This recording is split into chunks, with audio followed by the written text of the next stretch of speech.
नमस्कार। शून्य बोधिसत्व में आप सभी का स्वागत है। यह ज्ञान चर्चा एक अवसर है सभी साधकों के लिए, अज्ञान का नाश करने के लिए, जीवन से दुखों का अंत करने के लिए, मोक्ष और मुक्ति की प्राप्ति के लिए, जीवन को आनंद में जीते हुए अपने लक्ष्य की प्राप्ति का।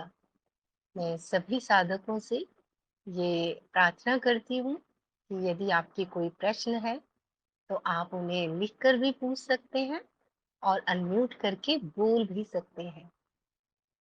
ज्ञान चर्चा की शुरुआत करने से पहले मैं गुरु को प्रणाम करती हूँ, गुरु का आवाहन करती हूँ। मेरे पास जो भी प्रश्न आए हैं उन्हीं से आज की ज्ञान चर्चा की शुरुआत करेंगे।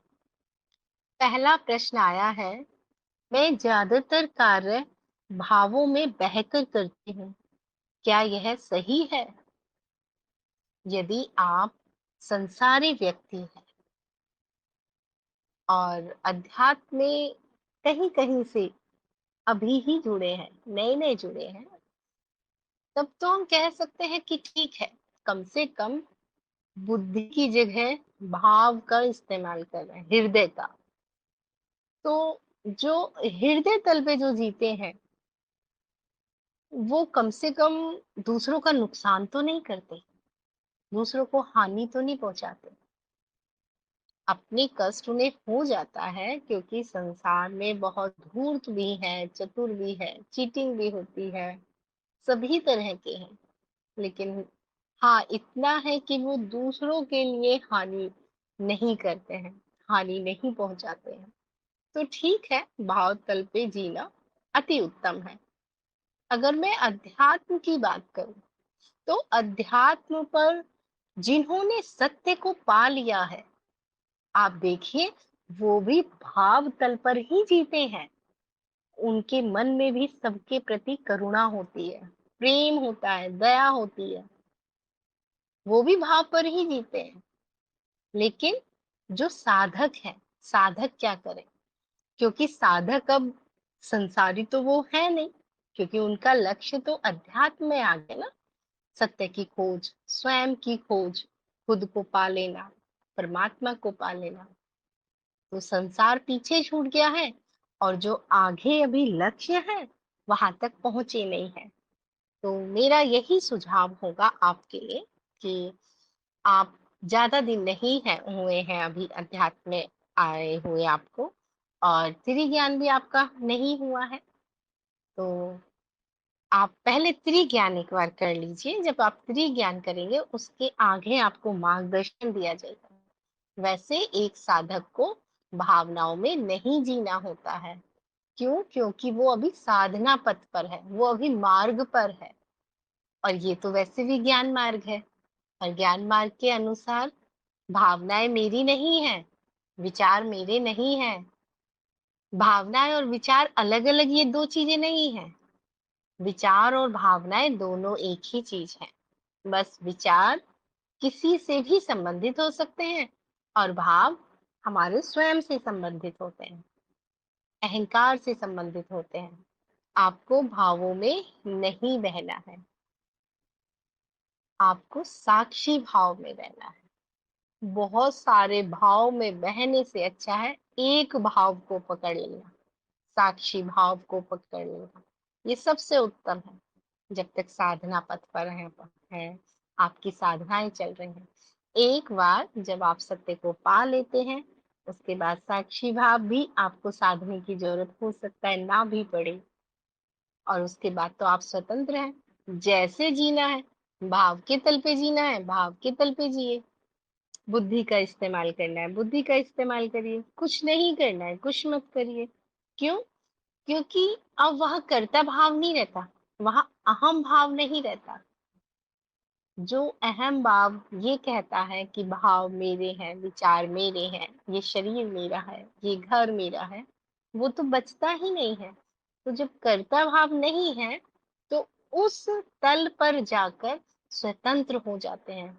वही तो पूर्णतः स्वतंत्रता है, जहां आप इतने स्वतंत्र हैं कि आप कुछ भी करेंगे वो न कर्म होंगे न कर्म बंधन होंगे। वहां करने और ना करने दोनों का निर्णय आपके हाथ में है, तभी तो आप स्वतंत्र हैं।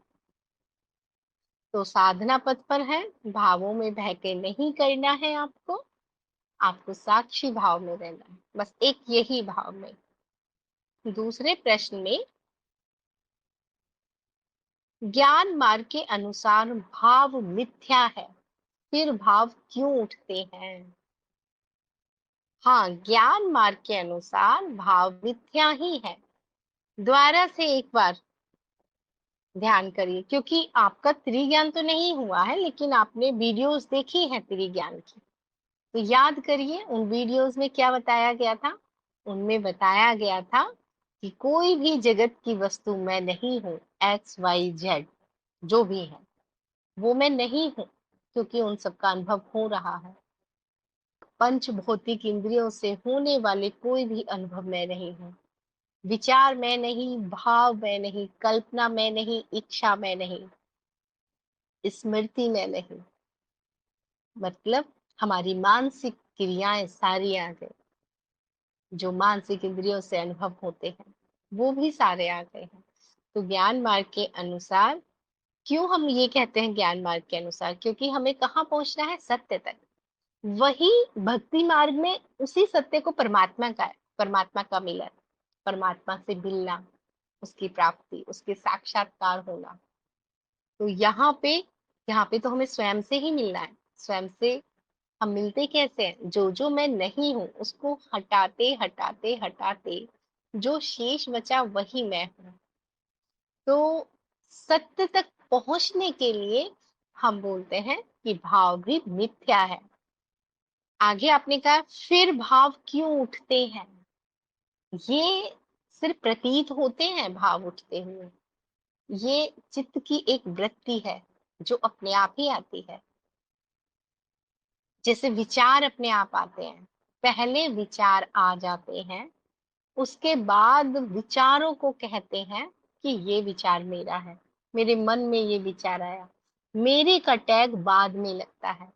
और विचार आते ही क्यों है, विचार या भाव आते ही क्यों है, फिर से ध्यान दीजिए। पहले तो ना विचार में हूं ना भाव में हूं, अब ये आते ही क्यों है।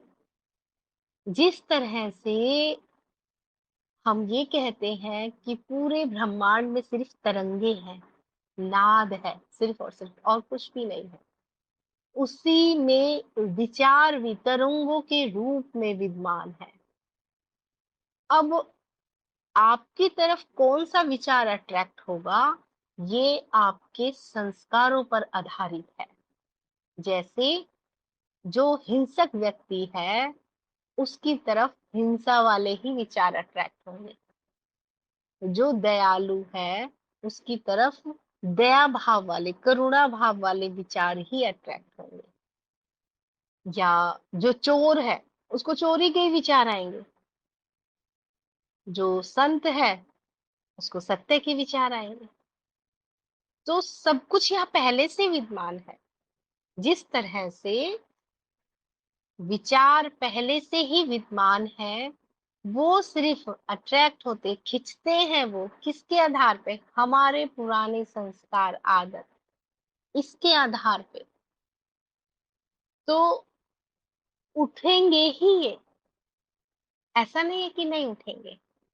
सेम इसी तरह से विचारों की तरह ही भाव भी है, क्योंकि विचार और भाव अलग चीज नहीं है। ये भाव भी इसी तरह से है। कौन से भाव आएंगे, कामुक व्यक्ति को कामुक ही विचार आएंगे। अब उसको जरूरी नहीं है वो कुछ पढ़े देखे कुछ करे, नहीं, ऐसे भी ऐवी आ रहा है।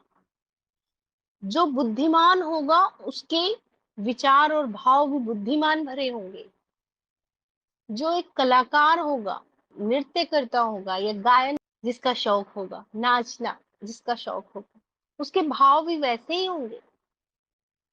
तो उठते क्यों है, ये ऐसे ही उठेंगे। क्यों, क्योंकि ये चित्त वृत्ति है। चित्त वृत्ति अर्थात ये जो जगत है ये चित्त का ही भाग है, और चित्त के नियम इस जगत पे लागू होते हैं। उन्हीं चित्त के नियम में से ये चित्त वृत्ति है, भावों का उठना या विचारों का उठना, और उठना भी नहीं कह सकते हम, ये पहले से ही विद्यमान है, सिर्फ हम अपनी तरफ उसे आकर्षित करते हैं। तो मिथ्या इसलिए है क्योंकि हमें सत्य तक पहुंचना है। ध्यान दीजिए इस बात पे।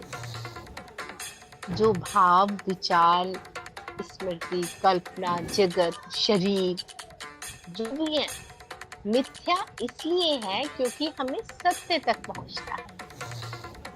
और भाव उठते क्यों हैं? ये चित्त वृत्ति है, ये नियम ऐसे ही चलते रहेंगे। तो क्या आत्मज्ञान के बाद विचार नहीं उठेंगे या भाव नहीं उठेंगे? सब उठेंगे। जो जैसा है वैसा ही चलेगा संसार। संसार को ना कोई बदल सकता है, ना बदला गया था, ना ही बदला जा सकता है। ये ऐसे ही जगत चलता रहेगा। इसमें सब कुछ ऐसे ही, जब जगत में सब कुछ ऐसे ही होता रहेगा तो बुद्धि में भी वैसे ही होता रहेगा, मानसिक क्रियाएं भी वैसी ही होती रहेंगी, शारीरिक क्रियाएं भी वैसी ही होती रहेंगी। मैं क्या कहना चाह रही हूँ? मैं ये कहना चाह रही हूँ कि बाहरी जितनी भी चीजें हैं उनमें कोई परिवर्तन नहीं होगा, ना होगा और ना ही कोई कर सकता है। तो परिवर्तन कहाँ होगा? परिवर्तन हमारे अंदर होगा।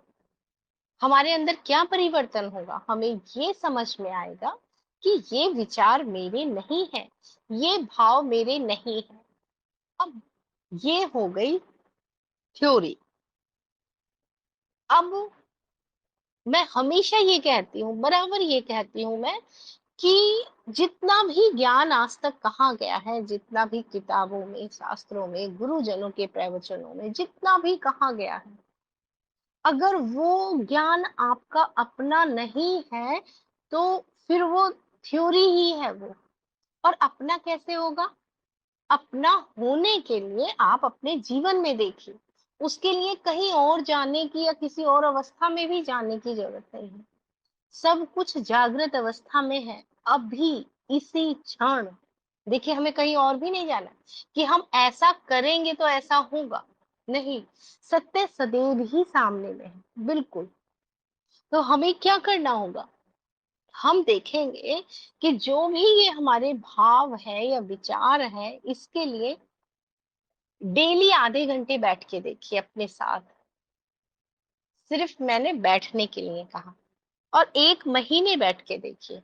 कुछ नहीं करना, आंखें बंद नहीं करनी है आपको, कुछ काम नहीं करना है आपको, सिर्फ बैठ जाइए कहीं पे भी, पेड़ पौधों के पास, अपने घर के किसी कोने में, बिस्तर पे लेट भी सकते हैं। लेकिन होता क्या है, जब बहुत रिलैक्स होते हैं तो नींद आ जाती है। तो बैठिए डेली आधे घंटे, मैक्सिमम 1 घंटे तो जरूर, लेकिन 1 घंटा इतना हो जाएगा, जो नए नए साधक है जिन्हें नहीं आदत है बैठने की तो एक्सट्रीम हो जाता है। तो शुरुआत 15 मिनट से बैठने से कर सकते हैं। सबसे अच्छा समय 45 मिनट होता है, क्योंकि 40 से 45 मिनट तक तो हमारा शरीर और हमारा मन, इसी को समय लग जाता है बैठने में। तो 1 घंटे का समय बहुत अच्छा समय होता है, लेकिन आप शुरुआत कम समय से भी कर सकते हैं। जब आप अपने साथ बैठेंगे तो आप देखेंगे, 1 महीने कंटिन्यूस आप बैठ के देखिए, आप देखेंगे कि वही हो रहा है, वही विचार उठना, वही भाव उठना, वही शुरू में शरीर में यहाँ खुजली, यहाँ ये हो गया, चींटी सी चलेंगी शरीर में, पैर में दर्द, यहाँ दर्द, वो दर्द, ऐसा दर्द, वैसा दर्द। फिर देखेंगे कुछ दिन में अच्छा शरीर सधा, फिर विचारों की तरफ ध्यान जाएगा, फिर भावों की तरफ जाएगा। तो आप देखेंगे कि ये, ना तो हम इन्हें पैदा कर रहे हैं, जब हम इन्हें पैदा नहीं कर रहे हैं, विचार जब मेरे नहीं है, जब मैं विचारों को ला नहीं रही हूँ, तो मैं विचारों को हटा कैसे सकती हूँ? मेरे हाथ में तो ये है ही नहीं, ना लाना ना हटाना। हम इसकी व्यर्थता देख सकते हैं। जैसे ही हम व्यर्थता देखेंगे, वैसे ही हमारी एनर्जी अब उस व्यर्थता की तरफ जाना कम हो जाएगी। जैसे हम किसी को जान लेते हैं कि ये बक बक बक बक बक बक कर रहे हैं, तो शुरू में हम एफर्ट करते हैं, आप क्यों बोल रहे हैं, ऐसे नहीं करें, ऐसे करें, ये काम ऐसे नहीं लेकिन अगर बराबर वो ऐसे ही करे जा रहे हैं, 1 महीने, 2 महीने, 4 महीने, 6 महीने, तब हम क्या करते हैं, एक छोटा सा टैग लगा देते हैं, अरे ये तो ऐसे ही है। तो हमने क्या करते हैं, हम उसमें अपनी एनर्जी वेस्ट करना बंद कर देते हैं। उसी तरह से ये है, जब आप बैठोगे तो आप देखोगे ये तो रोज का ही काम है, ये तो सिर्फ पता नहीं चलता था क्योंकि काम में बिजी हो जाते थे, कभी किसी काम में, कभी किसी काम में, कभी किसी काम में।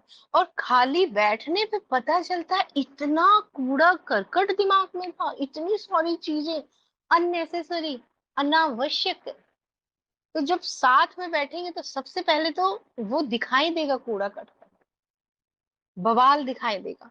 और यही बवाल शुरू में तो एकदम भवंडर बन के दिखाई देता है।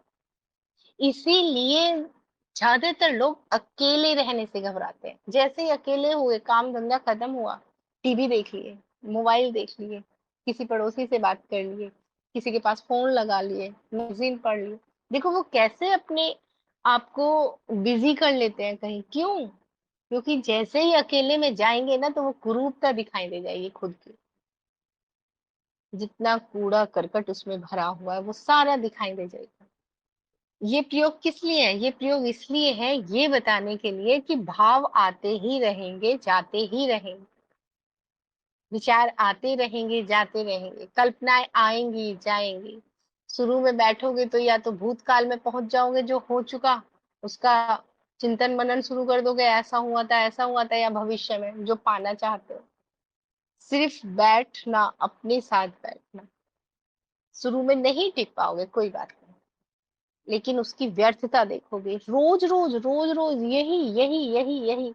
और अगर कोई सालों साल ध्यान करके भी उसे अगर व्यर्थता नहीं दिखाई दे रही है इन सारी चीजों की, अगर ऐसा लगता है कि हम ध्यान में बैठेंगे और हमारे विचार शून्य हो जाएंगे, भाव शून्य हो जाएंगे, ये विषय हम अगली ज्ञान चर्चा में लेंगे। तो भाव इनसे सबसे अच्छा तरीका है, ये मेरे हैं ही नहीं, और ये वास्तव में आपके नहीं है। सारा काम छोड़ के भी बैठ जाओगे ना, सारा काम छोड़ के भी, तब भी आप देखोगे ये अपने आप आते हैं, अपने आप जाते हैं। विचार आए, विचार गए, विचार आए, विचार गए, भाव उठे, शांत हो गए। अगर ये मेरे हाथ में हो तो फिर तो मैं उठने ही ना दूं ना। क्रोध का भाव मेरे ही हाथ में हो, तब तो मैं घृणा का भाव उठने ही ना दूं, लेकिन नहीं है मेरे हाथ में। जीवन में देखिए, जब हमारा मूड ठीक है तो किसी ने हमें चार बात भी कह दी तो हम हंस के टाल देते हैं, और जब मूड खराब है, कोई कितना ही पोलाइटली भी बोल रहा है, तब भी हमें उसके अंदर टीज ही दिखाई दे रही है। 24 घंटे में ऐसा जरूर होता है कि आपका सुबह में मन कुछ और तरीके का होगा, मतलब शांत होता है जब सुबह सो के उठते हैं, दोपहर में और तरीके का हो जाता है, शाम में और तरीके का हो जाता है, रात में और तरीके का। तो 24 घंटे में ये वृत्तियां अपने आप चल रही हैं, इन्हें कोई चलाने वाला नहीं है। हाँ, सबसे अच्छी बात ये है कि ये ना मैं हूं और ना ही मेरी हूँ। जब डेली अपने साथ बैठोगे तो देखोगे, मैं आज बैठी हूं तो आज भाव घृणा के ज्यादा है, विचार घृणा के ज्यादा है। फिर आप बोलोगे आज तो विचार शांति के आए, कुछ दिन बाद बोलोगे आज तो प्रेम के आए, आज तो इसके आए, आज तो उसके आए। भाव क्यों? क्योंकि चित्त अपनी दशा बदलता रहता है और हम इसे अपना कह देते हैं। मान लीजिए कि अभी चित्त की दशा क्रोध की है, और किसी ने थोड़ा सा भी कुछ कह दिया, तो जिसने थोड़ा सा भी कुछ कहा है ना, बस वो हमें प्रतीत होगा कि इसने मुझे ऐसा कहा इसलिए मुझे गुस्सा आ गया। नहीं, आप गुस्सा करने के लिए तैयार बैठे थे और बस आपको मौका मिल गया। आप प्रेम करने के लिए, दया करने के लिए तैयार बैठे थे, और बस सामने से कुछ मिल गया, आपने दया कर दी। तो आप ये सब नहीं कर रहे हैं, ये चित्त वृत्ति है। अगर आप देखोगे, ये 24 घंटे में एक चक्र चलता है, कब कौन सी वृत्ति है। और जब हम अपने साथ ज्यादा रहेंगे तो हम अपने इस 24 घंटे की वृत्ति को अच्छे से जांच लेंगे। अच्छा, सुबह के समय ऐसा होता है भाव, दोपहर में ऐसे होते हैं, शाम में एक स्टैंडर्ड हम कह सकते हैं कि सुबह में शांति होती है, दोपहर में थोड़ा-सा थकावट सी होती है तो चिड़चिड़ा सा हो जाता है, शाम में तो बिल्कुल ही रिलैक्स होने का मन करता है, रात में कुछ और तरह का मन करता है, हम ऐसा कहते हैं। लेकिन प्रत्येक व्यक्ति के चित्त की वृत्ति का समय अलग-अलग हो सकता है, वो हमें खुद ही पहचानना होता है। जैसे मैं अपनी बात करूँ तो शाम के 4 बजे से मुझे ऐसा लगता है कि अब मेरा दिन निकला है। शाम के 4 बजे से मुझे ऐसा लगता है कि अब मेरे दिन की शुरुआत हुई है, जबकि दिन कब निकल गया? दिन तो सुबह 5 बजे, साढ़े 5 बजे सूरज निकल जाता है। तो ये कैसे मुझे पता चला? जब मैंने अपने साथ, अपने ऊपर, अपने विचार, अपने भाव, अपनी वृत्तियों पे कि 24 घंटे में ये कैसी चलती है, तब ये समझ में आया। एक नॉर्मली हम कह देते हैं कि सुबह में ऐसा, दोपहर में ऐसा, शाम में ऐसा, रात में ऐसा। तो आप देखें कि 24 घंटे में एक समय ऐसा होता है जो बहुत ज़्यादा हम एनर्जेटिक फ़ील करते हैं। बहुत शांत, कूल, बहुत क्रिएटिव, कुछ रचनात्मक ऐसा। अब आप ढूँढिए वो 24 घंटे में से कौन-सा समय होता है। अगर उस समय आप वो कार्य करेंगे जो आपके लिए सबसे ज़्यादा महत्वपूर्ण है, तो उसके परिणाम जो होंगे बहुत सुंदर होंगे। जैसे कुछ बच्चे सुबह में नहीं पढ़ सकते कि 5 बजे उठे, 6 बजे उठो पढ़ो, नहीं पढ़ सकते। अगर जबरदस्ती उनको उठा के बैठा भी दिया पढ़ने के लिए, तो उनका जो पढ़ा हुआ है वो उतना इफेक्टिव नहीं होगा। अगर उसकी आदत शाम में पढ़ने की है और शाम में वो आधे घंटे पढ़ेगा तो बहुत अच्छे से उसने सब कुछ स्टडी कर ली। और वही सुबह में अगर उसकी आदत नहीं है, सुबह में उस समय उसकी चित्त की दशा ऐसी नहीं है कि वो कुछ ग्रहण कर सके, तो वो 4 घंटे भी बैठे तो बेकार हो गया। तो मैंने क्यों कहा 1 घंटा अपने साथ बैठिए? क्यों? क्योंकि साधना आप कर रहे हैं। साधना किसको है? साधना चित्त को है। तो 1 घंटे बैठ के, अभी तो मैंने 1 घंटे कहा है। वैसे तो कायदे में तो 24 घंटे का अपना पता होना चाहिए। मेरी सबसे प्यारी नींद कब आती है मुझे? किसी को आती है कि 2 बजे आ रही है रात में, किसी को दोपहर में आती है, सारा काम-धाम करके खाना-पीना या लंच के बाद में आती है। किसी को शाम में मन करता है कि डेली शाम में तो इतना मन करता है कि सो जाए। देखिए कब गहरी नींद आती है, देखिए कब आप प्रसन्न होते हैं, बिना किसी कारण के। अभी हम क्या करते हैं? अभी हम अंधकार में हैं। हम क्या सोचते हैं कि अच्छा सामने वाले ने अच्छे से बात की इसलिए मेरा मन खुश हो गया, या सामने वाले ने गुस्से में से बात करी। अभी हम सारी चीज़ों का भांडा दूसरों पे फोड़ देते हैं। अभी ऐसा है इसलिए ऐसा हो गया। नहीं, आपकी चित्त की दशा वैसी है, बस सामने में आपको किसी के ऊपर कहने के लिए टॉपिक मिल गया है। जब आप अपने चित्त को समझेंगे, कब खुश है, कब प्रसन्न है, कब शांत है, कब गहरी निद्रा है, कब क्या है, और उसके अकॉर्डिंग अगर हम काम करेंगे ना तो बहुत सरल हो जाता है। भाव मिथ्या है, उठते ही क्यों है? ये प्राकृतिक है, इन्हें कोई नहीं उठाता कि कहीं से ये उठाए जा रहे हैं या आ रहे हैं, ऐसा कुछ भी नहीं है।